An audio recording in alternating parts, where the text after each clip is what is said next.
Item number 5.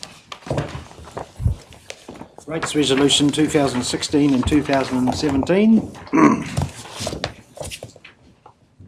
Right, Revenue Manager. So as a carry on from the annual plan, this allows you to authorise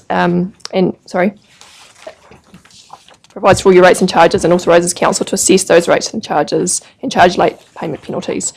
So Tony will answer any questions that you have on this item. As noted, there are a series of resolutions, and it takes you through those resolutions which relate to our information and our funding impact statement. Okay, good afternoon, Tony. Nice to see you.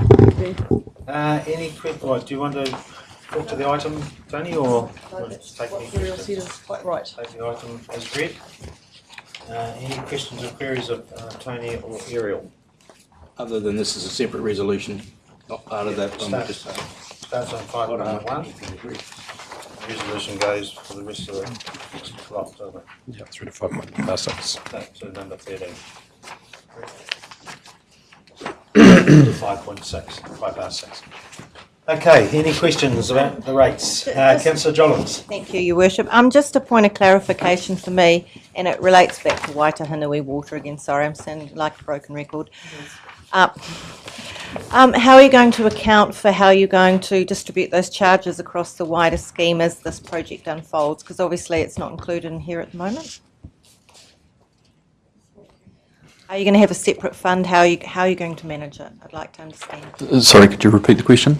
Whai Water, Yep. when we actually start constructing and we've got costs that we need to recover, how are you going to account for that and change the water rate charges for the Taupo water scheme? How is that going to work? Sure, okay. Basically the same as any other capital project. So the project itself will be funded like we do a capital project. In this case, there'll be $1 million roughly loan, and the balance is funded by the Ministry of Health subsidy to a value somewhere in the vicinity of $3 million overall. So we'll raise a loan for that $1 million, and the interest flows will then go back against the Taupo scheme. Likewise, any maintenance and depreciation costs over time. In terms of when the rate will first change consolidate, that will actually depend on the completion of the project. At this stage, I think that will likely be 18-19 will be the first time we see that consolidated, because the project will run over 16-17 and 17-18 financial years, and you can only set the rates once a year. You can't vary them during the year. So at this stage, the first time for a consolidated rate will be 18-19. Yeah. So that extra $1 million, just to clarify, is going against the total debt owing on the scheme. It was not on the Taupo scheme. On the Taupo scheme. That is correct. Yeah. Yeah. So not too dissimilar to, for example, we spent $27 million over the road. So the interest costs and the maintenance costs on that obviously spread across the Taupo ratepayers. I guess I sort of asked the question and just asking ourselves how we'll just maintain some visibility on it all as it goes into the washing machine that is that big piece of debt. Every single project that we have for council has its own funding line, and whether that be funded by loan, whether it be funded by reserve, every single project we do has a funding line, and it's. Yes, we aggregate all those numbers up from an annual plan point of view, but we also have it all kept down at that low level, so we know exactly what that is. Chair, Councillor Cousins. let's ask you, Neil, what sort of interest rate currently we'll be looking at for $1 million? We're looking around weighted average around 5.8, something like that at the moment across the entire council book. 5.8. Yeah. If we were raising new loans, so I guess we need to probably get a little bit of clarity around that, because that's the big picture overall. If we were to go out and raise new individual debt now, it varies, but when we talk about funding council, we talk about it at the total level. Seems high. Normally it should be about 4.95 or not? Like I said, there's a range of interest rates across all the loans of the council, depending on when they were raised and the market conditions at the time they were raised. So some loans were raised 10 years ago, some 5 years ago. So if I were to go out and raise debt today, on standalone on an individual project, it would be a lot less than that. But we do a weighted average cost across all of council. I'm sure you'll get us the best deal. We know where you live.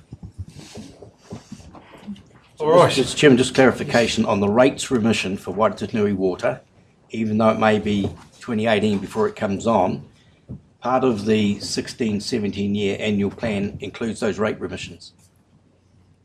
The hypotheticals, you said they're not going to exist, but they're in the plan.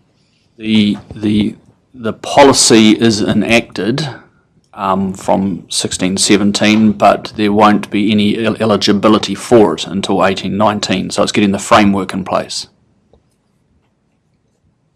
So there's an assurance that this is where I find the difficulty in having to vote in totality rather than sectioning it out. Okay, all right. Any other questions or queries of Mr. Ward or Tony or Area? All right, there's Councillor Park. I'm just happy to move the recommended resolution. Okay, so it starts on 5-1 and finishes on 5-6. Been moved by Councillor Park, seconded by Councillor Truman. Just another clarification, if somebody as a councillor votes against the annual plan and then votes for the policy on rating, is it null and void? No, you can vote. Sorry. They're two separate documents. So the policy itself is a standalone policy that you've already adopted, and then the annual plan is a standalone document as well. Thank you. Okay, been moved and seconded. Does anyone want to speak against? Feeling in a good mood at the moment, you wish. All right, all those in favour, please say aye. Aye. Those against? Carried. Okay, thank you very much, Tony and Ariel. Item number 6, Acting Chief Executive's report. Thank you, Mr. Mayor. So I'll keep it very brief and then hand over to you to ask any questions that you may have. I guess just a couple of things to point out. The first one obviously is that we're very nearly at the end of the financial year, hence you'll see some of the projects in the service delivery or in the rest of the report, the project performance, turning red.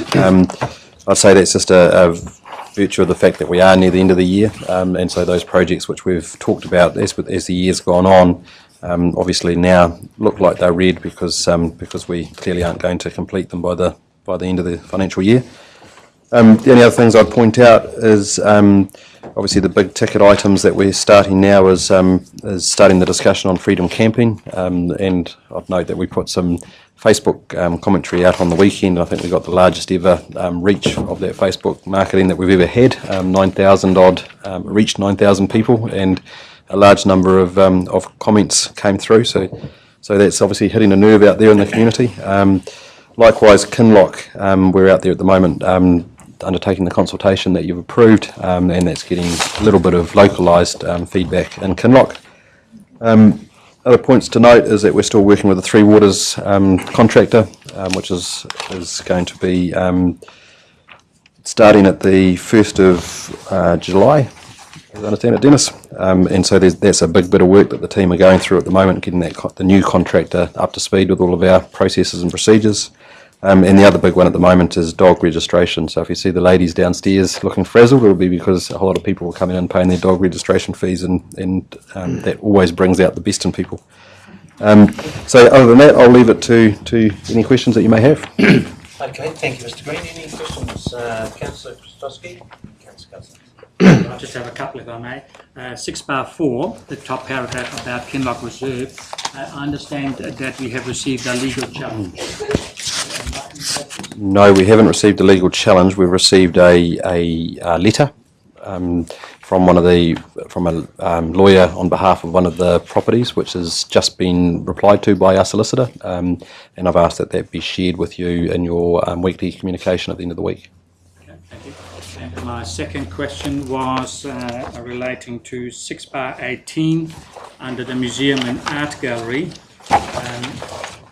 I see that we have a slight drop in the number of people visiting it, but then one of the sentences says that this correlates with an overall decrease in the number of Taupo visitors for the year to date. My understanding was that our visitor numbers have increased, not decreased. Am I reading something wrong there, or?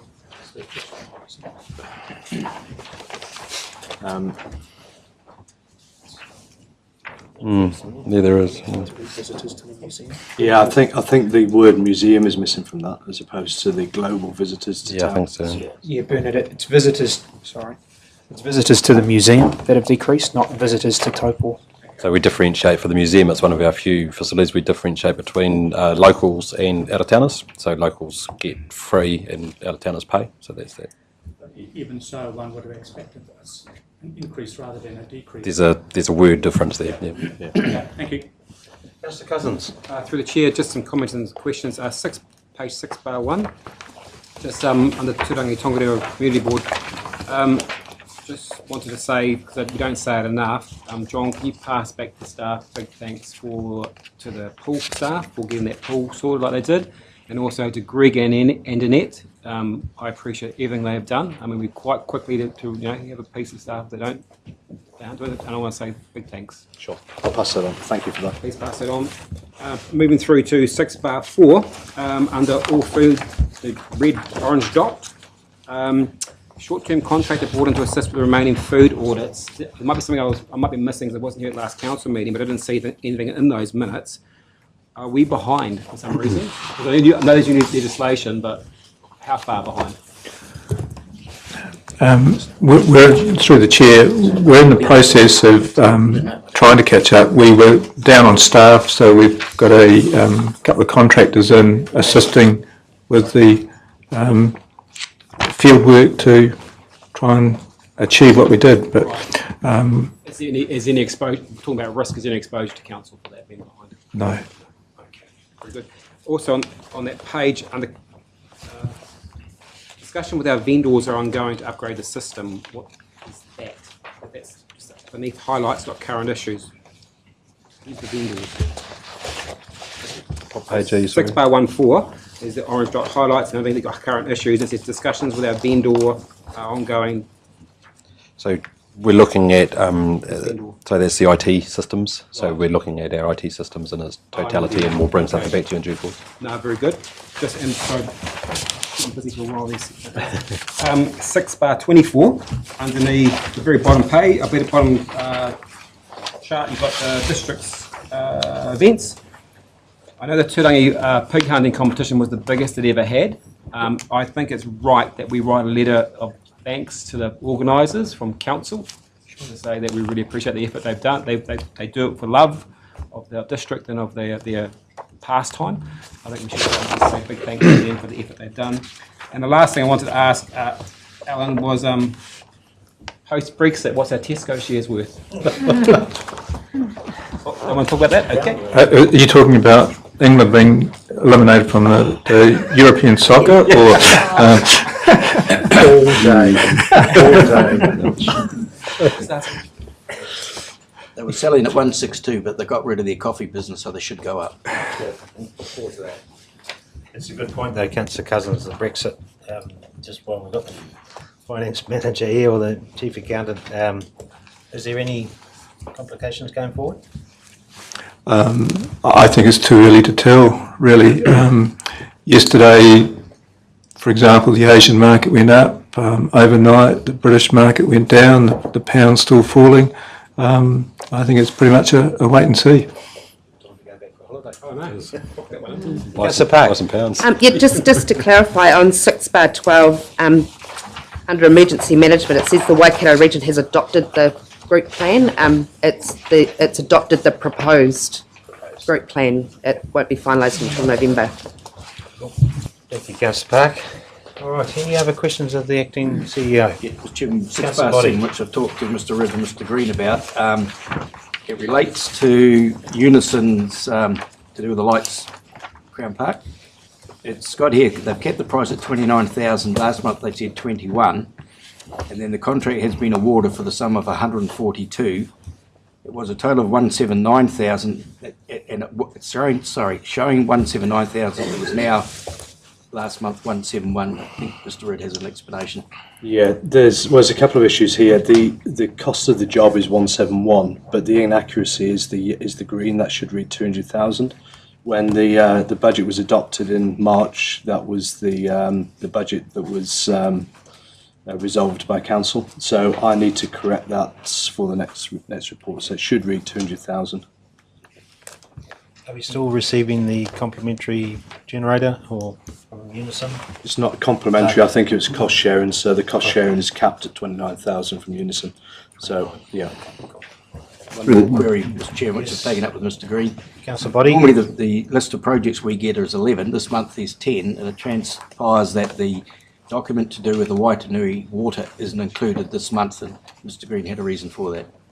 So essentially you've just signed that off, so it's no longer a project because you've just signed it off the investigation part of it, but it will become a new project now that you have approved it going into the future. So wouldn't it be better to have left it until we've approved it and then taken it out? Horses for courses, I guess, but it'll be a new project now that you've approved it for the future. So it will now show next month as a project. Thank you. Councillor Williamson. Yes, through the Chair. I certainly don't have any concerns, quite the contrary. But just curiously, looking on page 6/44 regarding pool membership, had a budget of 53,000 Is that just the AC bars, or is that 3 pools on page 6/44 H? And gym membership, they had of just picking up on that. Yeah. That'll be the district figure. District one. Okay. Councillor Williamson. I have one more question to ask, or a request actually.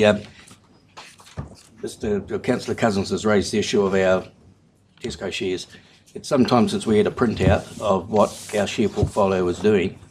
I'd like to see staff perhaps give us what we've done from 1st of July last year to 30th of June this year in regards of income. I know we've had some dividend repayments or payments made on those shares, but I'd like to see how they're tracking, particularly those that we may have had there for some time that may have devalued quite markedly.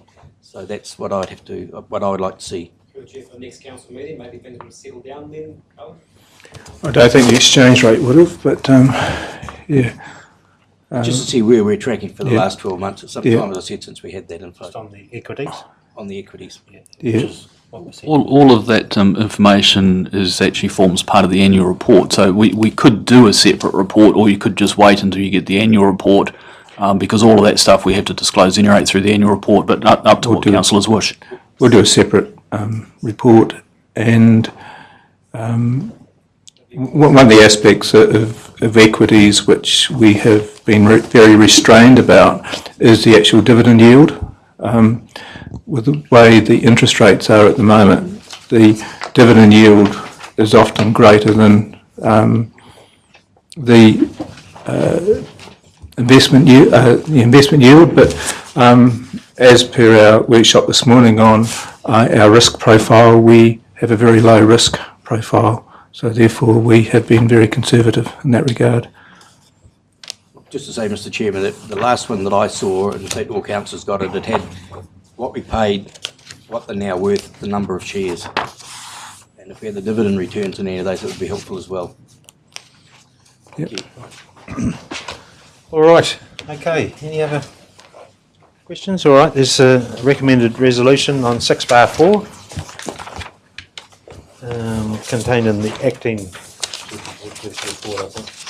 On that, can I have a mover, please? Thank you, Councillor Jollins, seconded by Councillor Cousins. All those in favour, please say aye. Against? Carried.